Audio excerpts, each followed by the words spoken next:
বিসমিল্লাহ। এবারে তোর সমস্যা কি? তুই সব কাজে বিসমিল্লাহ বলস কে? ভাই আমি বিসমিল্লাহ বললে আপনার কি সমস্যা? আপনার তো কোনো সমস্যার কথা না। আমার সমস্যা আছে।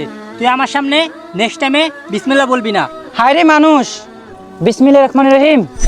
তুই কথা কথা বিসমিল্লাহ বলস কে? তোরা না করছি বিসমিল্লাহ বলতে, তোরা আমি না করার পরও তুই বিসমিল্লাহ বলিস? তোর তো সাহস অনেক রে। ভাই বিসমিল্লাহ বলি আমি, আপনার কেন জ্বলবে? হ্যাঁ আমার জলে। তুই আমার সামনে আর যদি বিসমিল্লাহ বলিস তোকে এমন অবস্থা করব তুই বুঝতে পারবি না। ঠিক আছে ভাই। বিষয়টা মনে রাখিস। এবার ছাড় দিলাম, আরেকবার ছাড় পাবি না। কি রে, ও নামাজ পড়তেছে, আজকাল বিসমিল্লাহ বের করমু। কি রে, আমি ওকে লাথি মারতেছি, লাথি কেন গায়ে পড়ে না? আবার চেষ্টা করি। কি রে, আমি লাথি মারছি, লাথি কেন গায়ে পড়ছে না?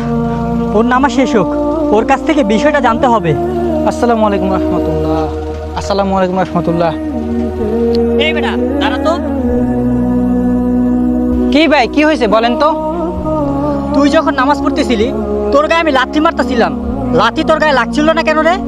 ও এই কথা শুনেন ভাই, যে 5 ওয়াক্ত নামাজ পড়ে আল্লাহর ইবাদত করে তার ক্ষতি কেউ করতে পারে না। যে আল্লাহ তাআলার ইবাদত করে তার ক্ষতি কেউ করতে আসলে আল্লাহ তাআলা তাকে নিজে হেফাজত করে। ভাই আপনাকে আমি একটা কথা বলি, আপনি তো মুসলমান, আপনি এই অহংকার বাদ দিয়ে আল্লাহর রাস্তায় ফিরে আসেন, দেখবেন আল্লাহ তাআলা আপনাকে অনেক শান্তি দান করবেন, এমনকি বিপদ আপদ থেকে রক্ষা করবেন। ঠিক বলেছো ভাই, আমি দুনিয়ার অহংকারে ডুবে সব ভুলে গিয়েছি। আজ থেকে আমি 5 ওয়াক্ত নামাজ পড়ব, আল্লাহর ইবাদত করব।